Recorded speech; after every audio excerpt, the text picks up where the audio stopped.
Perkenalkan, nama saya Mutia Yeska Mutmainah. NIM saya 24831300044. Di sini saya akan menjelaskan terkait sumber hukum internasional. Oke, baik. Di sini saya akan menjelaskan terkait 4 sumber hukum internasional. Yang pertama dulu ya teman-teman. Yang pertama itu perjanjian internasional. Apa itu perjanjian internasional? Perjanjian internasional itu perjanjian yang dibuat dan disepakati oleh negara-negara. Nah, perjanjian internasional itu kan ada dua. Yang pertama itu bilateral. Bilateral itu perjanjian yang melibatkan dua negara. Dan yang kedua itu adalah multilateral. Multilateral itu perjanjian yang melibatkan banyaknya negara. Jadi kayak lebih dari dua negara begitu teman-teman. Nah, di antara perjanjian itu ada Piagam PBB di tanggal 26 Juni 1945 dan diberlakukannya itu di 24 Oktober 1945. Tujuannya itu untuk menjaga perdamaian internasional. Nah, dulu itu aturan perjanjian internasional itu cuman memakai kebiasaan yang tidak tertulis, tapi dikarenakan karena bingung dan tidak ada kepastian, jadi dibikinlah perjanjian tertulis resmi, yaitu Konvensi Wina di tahun 1969. Perjanjian antara negara dengan negara. Nah, dibikin lagi Konvensi Wina di tahun 1986 yang melibatkan organisasi internasional seperti PBB atau ASEAN. Nah, barulah nih bentuk-bentuk perjanjian. Bentuk-bentuk perjanjian internasional itu ada dua, teman-teman. Yang pertama itu secara lisan atau tidak tertulis. Nah, secara lisan atau tidak tertulis itu kan berarti lewat ucapan ya, teman-teman. Nah, lewat ucapan yang hanya bisa oleh pejabat tinggi seperti presiden dan menteri luar negerinya saja. Ketika presiden dan menteri luar negerinya mengucapkan di depan umum dan sudah diterima oleh banyak negara atau sudah disepakati oleh semua negara, maka secara tidak langsung perjanjiannya itu sudah sah, teman-teman. Nah, yang kedua itu perjanjian tertulis. Perjanjian tertulis kan sudah sering dipakai ya teman-teman, karena sudah sangat jelas, ada hitam di atas putih, sudah sangat lebih tegas lagi, karena tidak bisa mengelak kalau di suatu saat nanti tuh ada konflik, ada permasalahan terkait perjanjian tertulis tersebut, seperti itu teman-teman. Nah, perjanjian internasional juga bisa batal kalau misalnya ada kesepakatan atau kesepakatan yang dianggap batal atau tidak sah.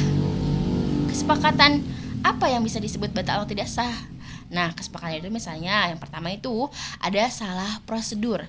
Salah prosedur itu kayak misalnya nih, presiden kan mau menandatangani nih perjanjian internasional, tapi presiden itu lupa meminta izin kepada DPR atau parlemen. Padahal kan itu aturannya wajib lapor ya. Maka secara tidak langsung perjanjian tersebut itu bisa dianggap tidak sah, seperti itu teman-teman.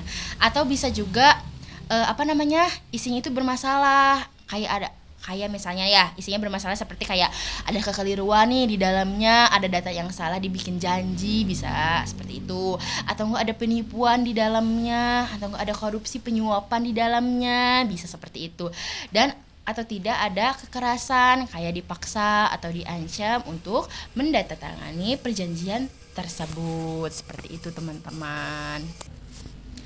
Dan yang terakhir itu melanggar aturan dasar.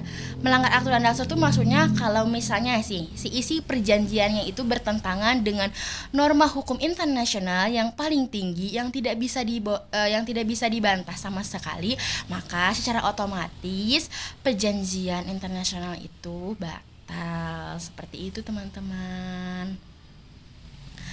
Nah, penjelasan yang kedua ya teman-teman, penjelasan yang kedua itu tentang kebiasaan internasional.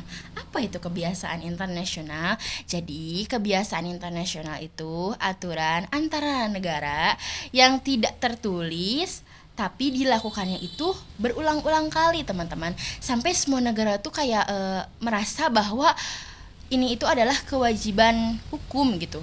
Jadi kayak bukan sekedar tradisi atau kayak sopan santun biasa, tapi kayak sudah kayak menjadi aturan yang harus dipatuhi gitu, yang udah sangat melekat gitu loh. Nah, di dalam kebiasaan internasional juga ada dua unsur utama.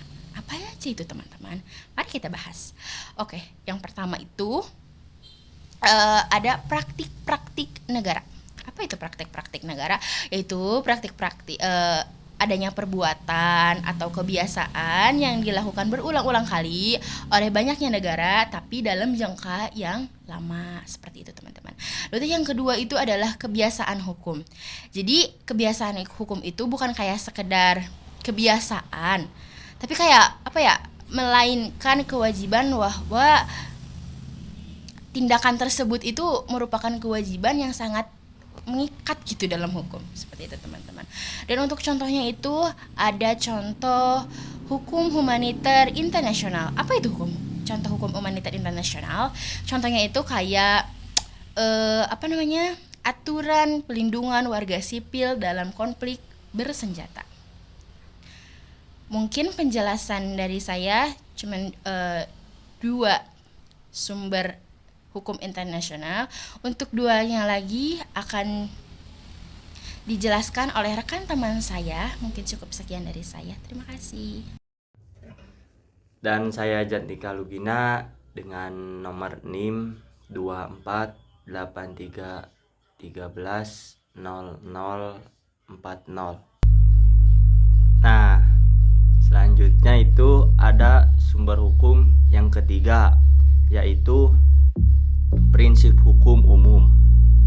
Apa sih prinsip hukum umum itu? Yaitu salah satu sumber hukum yang ada dalam pasal 38 ayat 1 huruf C Statuta Mahkamah Internasional, yang digunakan oleh Mahkamah Internasional untuk membantu memutuskan perkara. Kenapa disebut untuk memutuskan? Karena ketika perjanjian internasional dan kebiasaan internasional itu tidak bisa memberikan jawaban, nah maka hakim menggunakan prinsip hukum umum sebagai jalan untuk menyelesaikan masalah tersebut. Nah, jadi kan bisa disimpulkan bahwa fungsi dari prinsip hukum umum sudah jelas untuk mengisi kekosongan hukum internasional supaya tidak terjadi kebingungan saat memutuskan perkara. Nah, ada juga beberapa pendapat yang bisa saya sebutkan, yaitu menurut Lauterpacht, prinsip hukum umum itu penting karena membantu hakim tetap bisa memberikan keputusan yang adil walaupun aturannya ada yang belum lengkap. Nah, tadi itu penjelasan prinsip-prinsip hukum umum. Sumber hukum internasional yang selanjutnya itu adalah putusan pengadilan dan doktrin atau pendapat para pakar. Keduanya disebut sebagai sumber hukum tambahan karena tidak berdiri sendiri sebagai hukum yang mengikat, melainkan hanya digunakan untuk membantu menemukan atau memperjelas aturan hukum internasional yang sudah ada. Jadi artinya putusan pengadilan dan pendapat para pakar tidak bisa langsung menciptakan hukum, tetapi hanya berfungsi untuk membuktikan atau memperkuat adanya kaidah-kaidah hukum yang berasal dari sumber utama. Nah, sumber utama itu yang pertama perjanjian internasional, yang kedua kebiasaan internasional, dan yang ketiga prinsip hukum umum. Hal itu juga sudah dijelaskan dalam pasal 38 ayat 1 huruf D Statuta Mahkamah Internasional yang menyebutkan bahwa keputusan pengadilan dan ajaran para ahli hukum merupakan sarana tambahan untuk menentukan aturan hukum. Selanjutnya dalam pasal 59 Statuta Mahkamah Internasional juga dijelaskan bahwa putusan Mahkamah Internasional tidak mempunyai kekuatan mengikat kecuali bagi para pihak yang terlibat dan hanya berlaku untuk kasus tersebut. Jadi artinya putusan itu tidak berlaku untuk semua negara, tetapi hanya untuk pihak yang sedang berperkara dengan tujuan melindungi negara-negara yang lainnya yang tidak ikut dalam sengketa atau dalam perkara tersebut. Dengan demikian, walaupun putusan pengadilan dan pendapat para pakar tidak bersifat mengikat secara umum, keduanya tetap penting karena membantu memperjelas dan memperkuat hukum internasional dalam praktiknya. Untuk kesimpulan prinsip hukum umum, putusan pengadilan dan doktrin atau pendapat para pakar memiliki peran penting dalam hukum internasional meskipun kedudukannya berbeda. Nah, untuk prinsip hukum umum berfungsi untuk mengisi kekosongan hukum ketika sumber utama memberikan jawaban yang jelas, sehingga hakim tetap dapat memutuskan perkara secara adil. Sementara itu, putusan pengadilan dan pendapat para pakar tidak menciptakan hukum dan tidak mengikat secara umum, tetapi membantu memperjelas dan memperkuat penerapan hukum yang sudah ada. Oleh karena itu, seluruhnya saling melengkapi agar hukum internasional tetap dapat berjalan dengan jelas dan tidak menimbulkan kebingungan dalam menyelesaikan perkara.